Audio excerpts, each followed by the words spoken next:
So sailing information evening. So welcome everybody. We have got a season. We've semi-started. So that's good. So I guess tonight we'll just talk through a little bit about eligibility for the races, and Paul will fill us in a little bit around that. We'll talk briefly about the calendar, but the calendar is up on the website. So everybody's got access to that now and has done for about a week or so. Racing rules of sailing, you'll all be highly familiar with those. And there's just a couple of highlights in terms of the new regs coming through. The race documents, and there's been some substantial reworking of the race documents. So we'll go briefly through that. Crew declaration, and Gary might just give us a bit of a rundown as to how he's connected up with this crew declaration. I think he's done it magnificently. MOB, Paul will take us through some MOB stuff. And then volunteers, we're always needing volunteers to help us, and then some further information at the end of it. So as we can see, we've got Tim's boat and Ian's boat lining up there at the start of a race, although Tim looks a bit casual in that shot, doesn't he? So any questions as we go along, please, let's do it that way. So in terms of eligibility, Paul, do you want to have a couple of words about that, do you think? Yep, I sure can, no problems. All right, so can you hear me okay? Yes, we can. Yep. I can. Excellent, yep. Excellent. So obviously the insurance, 10 million liability. We expect that the office will be keeping track of that, and people to put them in when they're valid or they're revalidated. We'll be keeping an eye on that. The YA equipment audit, which is our self-safety declaration, you must have that filled in. We may not have stickers as of yet. They may be delayed, but we still need that handed into the office. And we as a sailing committee, we really encourage people not to just print it off our webpage, but to go down to your boat to actually, don't tick and flick it at home. Go down to your boat, utilise it, and find out where you're at with your boat. Make sure all that equipment's in date and it's up to scratch. The man overboard procedure and practice, most boats at the club have submitted their written version of it. I believe the sailing committee, we have given until the 6th of January for people to do their man overboard drill. And we're leaving a bit of scope for people to have different options on how they do that. So in the yachts failing to comply with the safety audit and the insurance requirement will be recorded as a DNF. And I can't stress enough to members that we'll monitor this on a race basis. So we will, I'll speak to Rod between myself, Stephen.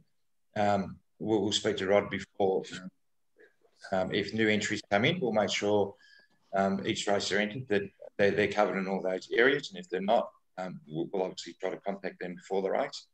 But there'll be no,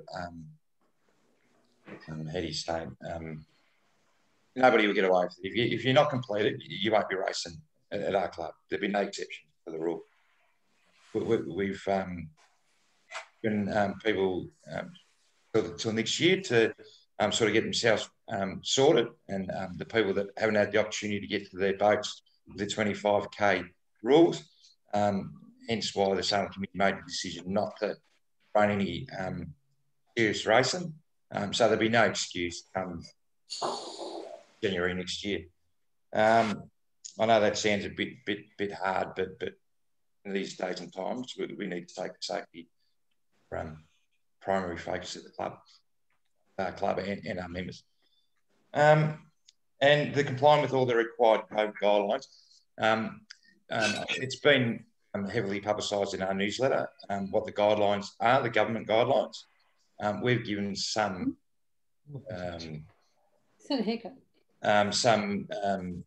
guidelines around crew limits, but then again, we put the responsibility onto the skippers, and we really stress to read those. We're only giving guidelines, but be mindful that they have to be followed, these rules, that we have to follow, particularly they're wearing a mask.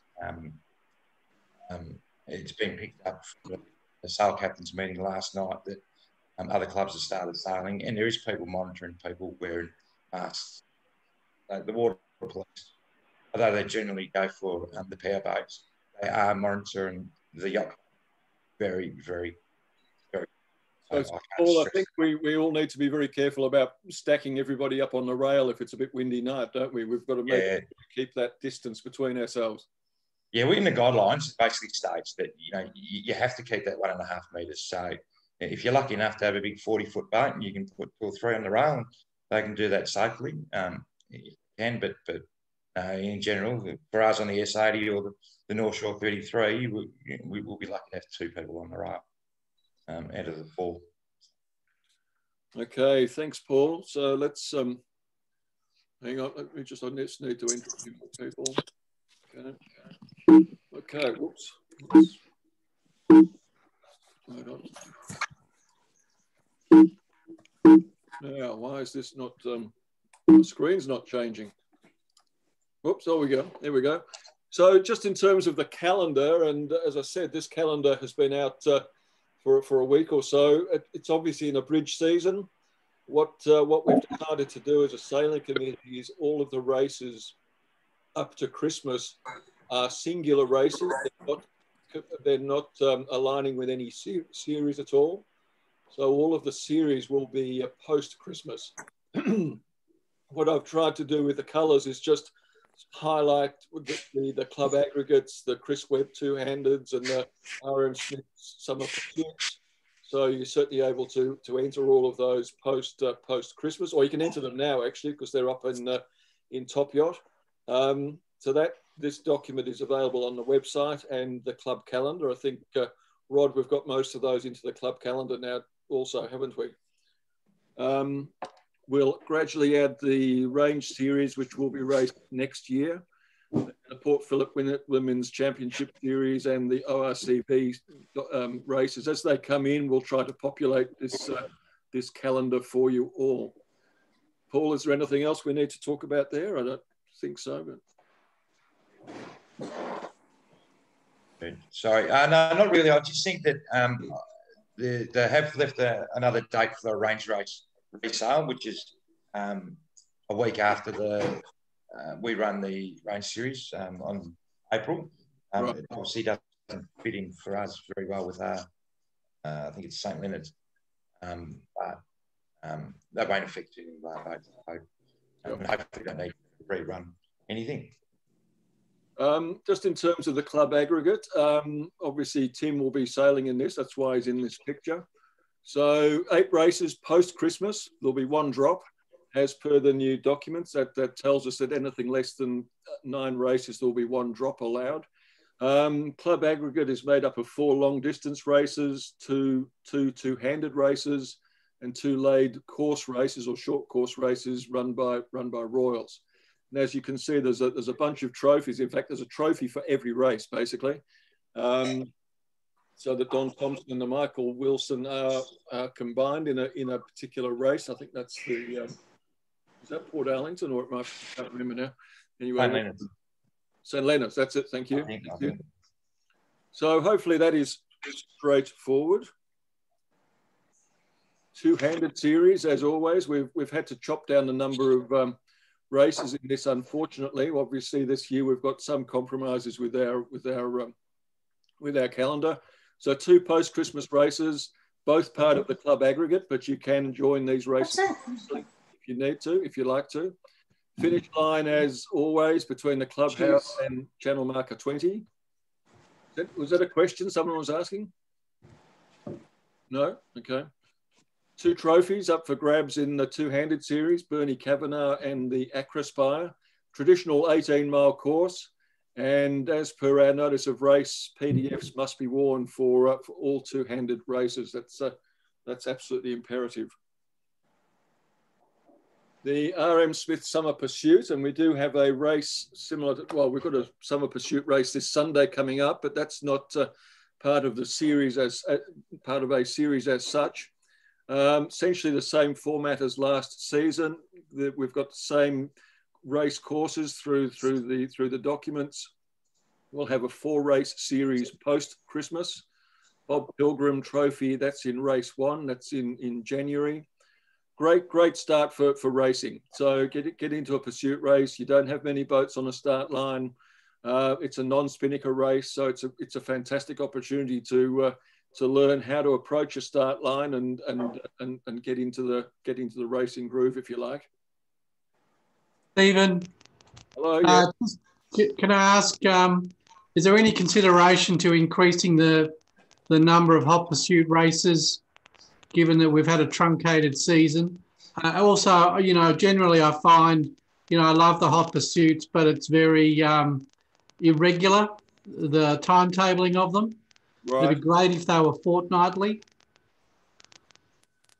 Is that possible to consider? Well, I guess what you think, Paul, anything we can consider anything, but we don't have a fairly tight program this year. So but anyway, we'll take that back to the committee and have a chat about that, Paul, won't we?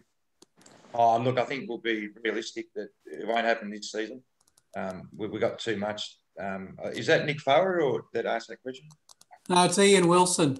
Ian, sorry, Ian. Yeah, Ian, we're struggling to try to fit in. I don't think we've got one free weekend at all this season, but we'll definitely look at it for next season if that helps. But yeah, I don't think we've got one spare Sunday. Right. I think the one we did have, which might have been February the 14th, we've managed to Shirley Freeman race for that day. Yeah. Well, there's often a whole month in, what is it, March or April, where there's no hot pursuits run. Yeah. We sort of stack up the two-handed in the first part of the year, and then we sort of, it's something we'll definitely look at for sure for next season. Okay, thanks. Yep. But pursuits Thursday night is another option if you can get down to the club and get on the water that night. That's a similar format to the Smith. Yep. And talking of that, we do have Thursday night twilights sponsored by Rain and Horn. So a local real estate agent in Williamstown, important and great sponsors for our races. Same format as last year. Again, good series for novices, uncrowded start lines. It's a non-spinnaker event. So great opportunity to get in and start to get used to racing your boats.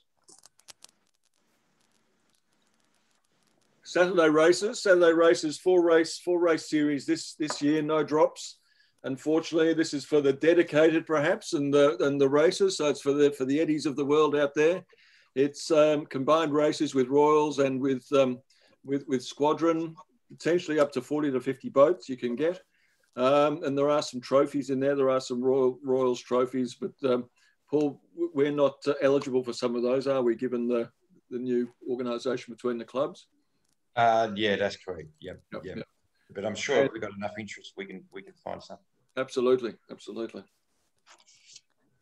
And then the John Nielsen series. So 4 destination passage races, Port Arlington, Mornington, St Leonards and Wyndham Harbour. And just about every one of those, we often a group of us will stay overnight and make a real weekend of it. So, but they're fantastic fun. They're really good fun. Okay, so that's enough of the season. So racing rules of sailing. So at the moment we're running off, as you're all aware, the racing rules of sailing, but they are to change as from the 1st of January 2021. There's not a lot of changes that will make a difference to us. It's primarily around one design sailing. There is a difference in terms of the start and finish. They used to talk about crew and equipment across a line. And so if the equipment of the boat was across the line, then you were finished or you'd started, which is a damn shame because I've got a bow prodder on my boat and I was going to try to use that to my advantage, but it's I've obviously been dudded, so that's unfortunate. But we're not going to go through all of the racing rules tonight. There's plenty of stuff on YouTube that you can tune into and hear some of the definitions. It's about fair sailing, obviously. The sail of the course definition has been added and amended. there is a change around blue flags and orange flags, but we will maintain what we've normally done and as written up in our sailing instructions. There is a new one in that if a V flag is flown by the start boat, then we're in a stage of search and rescue. So that's quite an important one if God forbid something were to happen. But that's essentially some of the changes. One of the national judges, I'm sure, might argue and tell me all sorts of things that little idiosyncrasies, but in essence, that's the way it's going. Paul, is that your understanding? Yeah. Look, the only thing I'd add to it, and as a side note, is in regards to the VHF radio. That in January, all yachts need to have a working VHF radio, and to use that, you need to have a license. We had organised some courses for the club, but unfortunately, due to the COVID, we couldn't go ahead with them. But as soon as we're able to, the sailing committee will liaise with our manager, and we'll try to get some courses run at the club. Doesn't leave people a lot of time, but it will be mandatory for us to have a live operator, have a radio. If you don't have a radio license, possibly email Rod or Stephen and let them know. We'll put you on a list, and as soon as we can get somebody to come down and do that course for us, we'll do that. Yes, absolutely, we can do that. Yep. Paul, this is Colin. Hello? I'm just wondering, in regard to the VHF radios, could the sailing committee consider having some sort of ability for people to be able to check their radios? So a day where you go out and just make sure that you can actually communicate so that people know that they're working. Oh, well, you can do that. You can do that anyway. You can call up and get a radio check when you get into your boat. I was thinking more in terms of the repeater. If you're doing the long distance series, some radios won't actually hit the repeater and open it up. Although we do have trouble. We do have trouble inside the marina at times. I noticed that we can get blocked out a bit. But yeah, no, we will definitely. I can put that to the sailing committee. We can try to organise that. Sure. But possibly, yeah.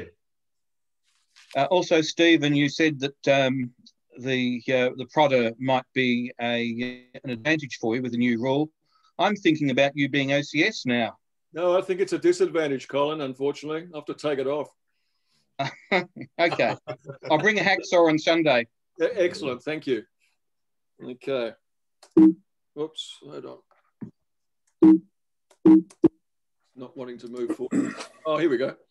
Okay, race documents. So a group of us have been working through the documents previously. If you looked at all of our notice of races, collective notice of races and sailing instructions, it was about 66 pages. We've now been able to whittle this down to about 25 or so. So please, that means no excuse for people having not read any of these documents. The notice of race is now 2 sheets, two sides to 1 piece of paper. The sailing instructions, 2 sides to 1 piece of paper, and then a series of appendices that are race or series specific in terms of courses, in terms of specific starts, may they be pursuits or mass starts. And then we've also attached to the rear of that mark locations. So we've got GPS locations for all of the marks, I hope. If anybody spots a mark that we haven't picked up, please let me know. The sailing calendar also is part of the set of documents in that it sets out the dates for these races, but also importantly sets out the safety category that have been attributed by the sailing committee to the events. So that's important.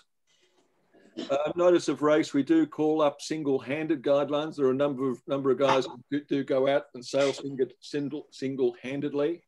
Please have a look at those guidelines.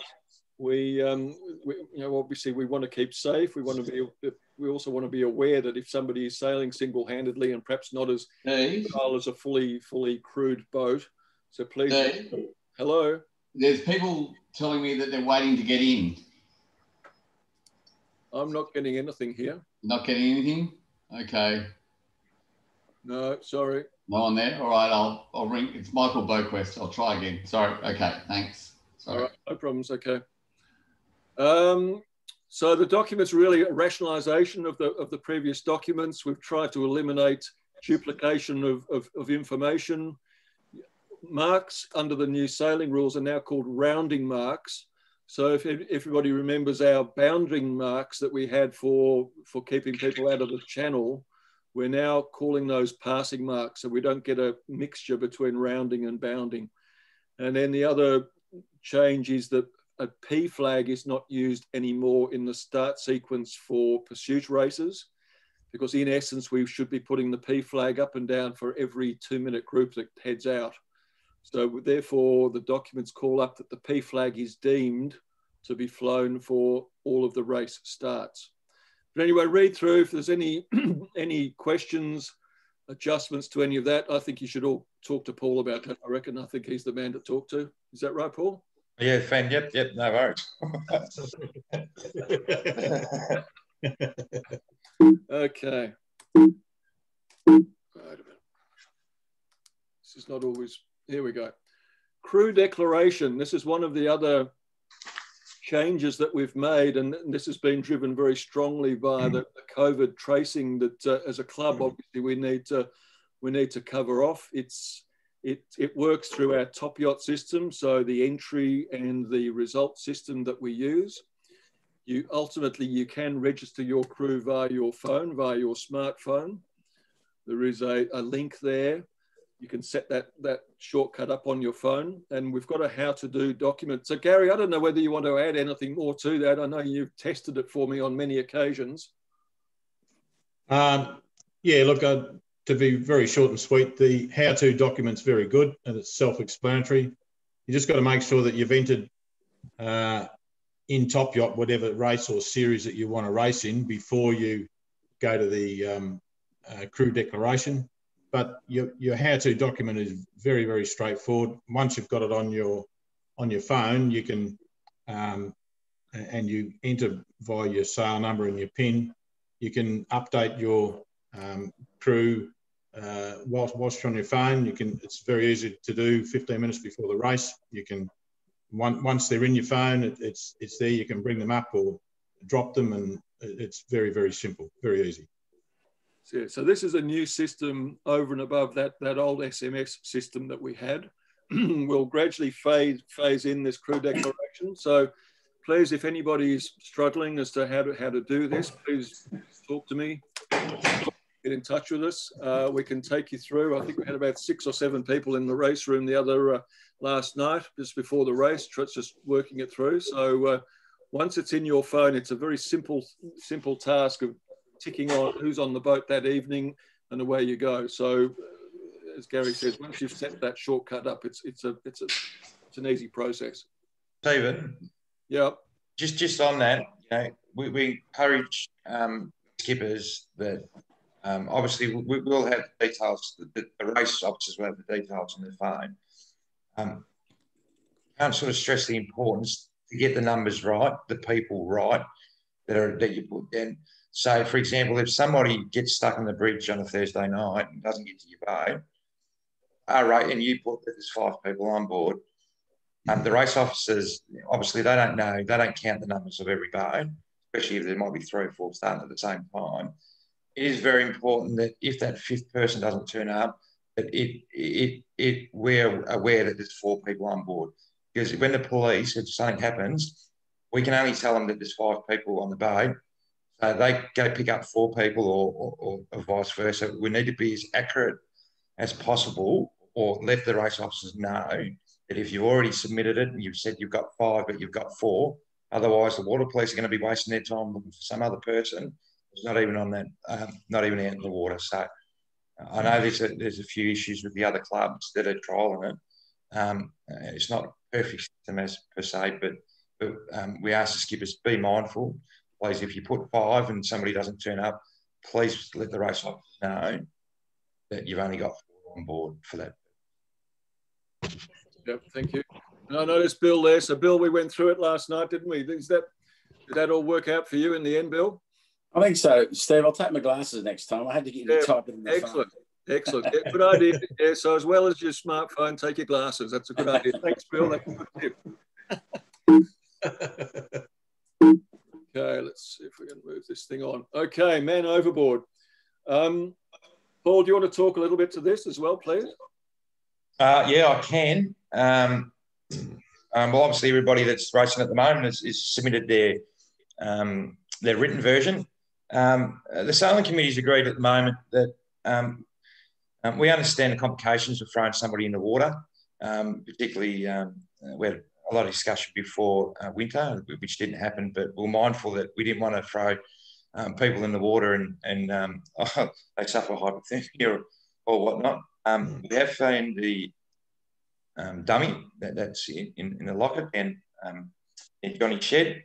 We're encouraging members to use that dummy, but I believe we've agreed that if somebody can prove a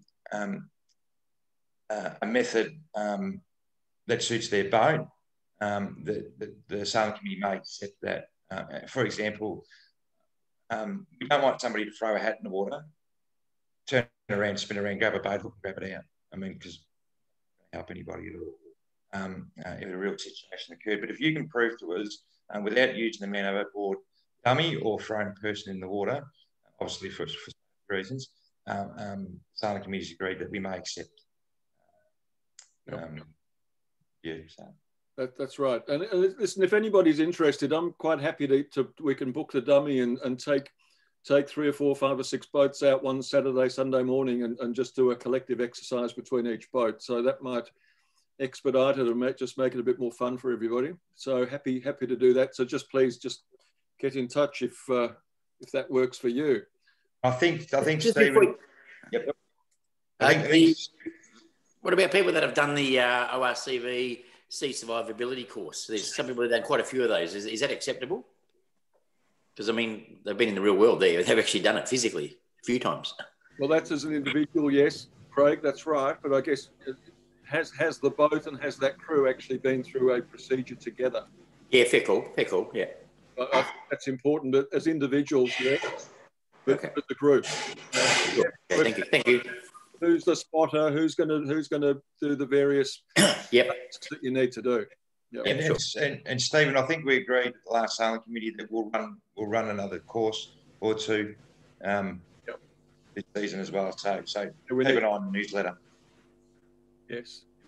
Yeah, Stephen, this is Colin. I was just wondering, is there any significance in the fact that you chose a picture of Gary Cook and his boat for a discussion on Man Overboard?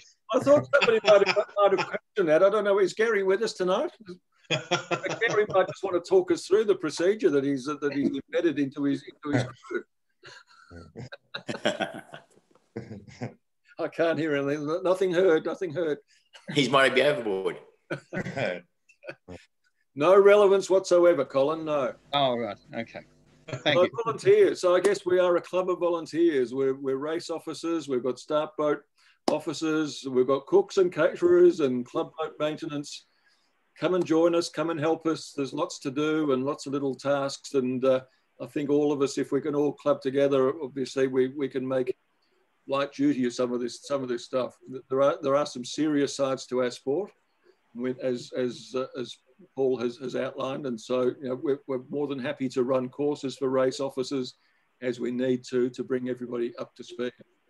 Paul, do you want to add anything more to that?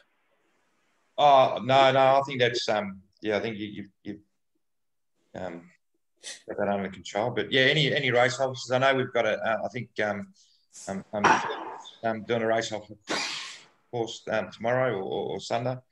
But yeah, we're always looking for volunteers. We're very proud of the volunteers we've got at the moment. We do an excellent job, but sharing the load is always good, and it gives the other people that are running the races to have an opportunity to go out sailing their own boats. Yeah, exactly. Okay, thanks, Paul. Stephen, it's Ian Wilson here. Hello, Ian. Hi. Just a query on the MOB. Does that apply to any women we might have on board? Yeah, persons, POBs, they should be, shouldn't they? Persons on board. Well, I really think the club should remove all references to man overboard policies and only refer to it as person overboard. I know it might seem minor, but it's a long time since we've had women involved in the club, and it's really you know, shows we're out of date and archaic if we can't use gender-neutral language. No, point taken. Thank you. Thank you. We'll have a look at what the racing rules and what the wording is around that on how they do that, because obviously we take our guidelines off the racing rules of sailing and that. So we'll be happy to change that and look at that as a sailing committee. But I think you'll find that they've changed it to person overboard a long time ago. Yeah, well, we'll have a look at that. Yep, definitely. Okay. Thanks. And I guess if you've done all of that, you're going to end up where Ryan and Leo are, having a chat to the, oh, it's wrong Commodore. My apologies, Colin. Anyway, listen, guys, that's it. Listen, thanks to James Walsh for some of those photographs as we've gone through, but hopefully that's given you all a bit of an overview as to what we're trying to do in this year that's a little bit more complex than it has been. We've run through some of the safety stuff, or Paul has, and I think all of us, great sport, but there are dangers, and if things go wrong, they can go wrong fairly rapidly. So we all need to be well prepared and well processed and well procedured around some of that stuff. Paul, I don't know whether you want to add anything else to that. Oh, look, yeah, just on the safety, I'm not going to bang on about it, but I just want skippers and crew to know that we're very fortunate in the yacht club. We've got a lot of experienced people, safety auditors. So if anybody's struggling, please contact Stephen or myself or Rod, the manager, and we'll put you in contact with somebody that can help you with the safety audits. And finally, I'd just like to say a big thank you to you, Stephen, for the effort you've put in the last, since you've started. You've rearranged a few things. You've had your work cut out for you. You've done a fantastic job. So thank you very much. It's a great effort. And thank you to the Sailing Committee for supporting all our members. They've done a fantastic job. And hopefully we can get out there and get some rewards. So thank you. Okay, listen, we are open for questions if anybody wants to make comment or pick up on anything that we might have missed. I can see Andrew there. Andrew is always very good at checking the race documents. He might have, Andrew, is there anything there that we haven't talked about? I was just having I was having a chat with Ryan the other week about MOB rather than man. I just use the letter M because that could stand for Emma. I think we need to have a think about doing some building up our level of experience on each of the boats. So there's two parts to the process. One is, can you get back to the person in the water, and the other is, can you get them back on board? So having a practice with Bob the dummy, even whilst you're in the pen, is a way of minimising risk and having a go at that before you go out and try it for real. Yes, that's right. It's all practice, isn't it, Andrew? Absolutely. Yep. And the more times you practice, if you ever get into that situation, you'll be amazed at how quickly those skills come back as almost prime nature. And I think the importance of the dummy, Andrew, is the fact that there's some weight in that dummy. It's not just picking up a cap, as Paul talked about before. It's how do you get an 80 kilo, 100 kilo person back into your boat, onto your boat? Well, when you think of a 100 kilo person, such as me, but when you're in the water, you're probably more like 130 kilos with all the water around you. So it even gets worse than that. Yep. Yeah, exactly. Okay. Thank you. All right. What have we missed? Well, I missed turning up on time. Yeah, you did. That's right. That's excellent. I think you should keep that up for the season, Andrew. I reckon that's a good job. I'll have to reset my start watch. Didn't you have the warning signal in your phone? That's poor form. No, I was watching TV. Come on. So what's happened with the election, Andrew? What's happened? I don't care. Okay, right. They're all nutters. Well, anyway. All right, Stephen, this is Colin. Just on behalf of the Commodore and the General Committee, thank you to you and Paul for running this session. It's been really good. You've done a lot of work, and we appreciate it. And I'm sure all the skippers here appreciate it. Yep, here. Right. Thank you. Thanks, Colin. Thanks, everybody. Well, hopefully Excellent. we'll see a lot of you, some of you in the race. I don't know who's racing tomorrow. Brian, I'm not sure whether you're racing tomorrow. There's a race over at Squadron.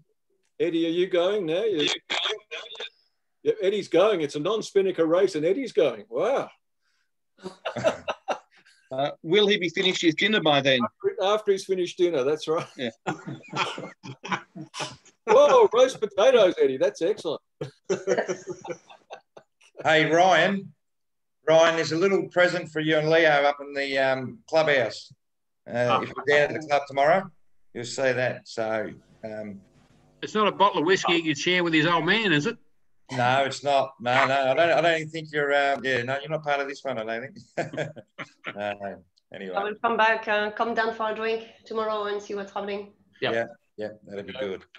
And then Sunday, there's the first hot pursuit. So we'll see a few more of you out there for that one, no doubt. And we remind the members to behave on Sunday. Bill and I are running the race. So we'll be. Oh yeah. We'll be keeping an eye on everybody. Any excuse to disqualified people, we'll use it. Race official. Yeah. Okay, everybody. Thank you very much for your attendance, and have a great season. And please get in touch with us if there's any problems, any issues, and let's see if we can work them through. Thanks, Stephen.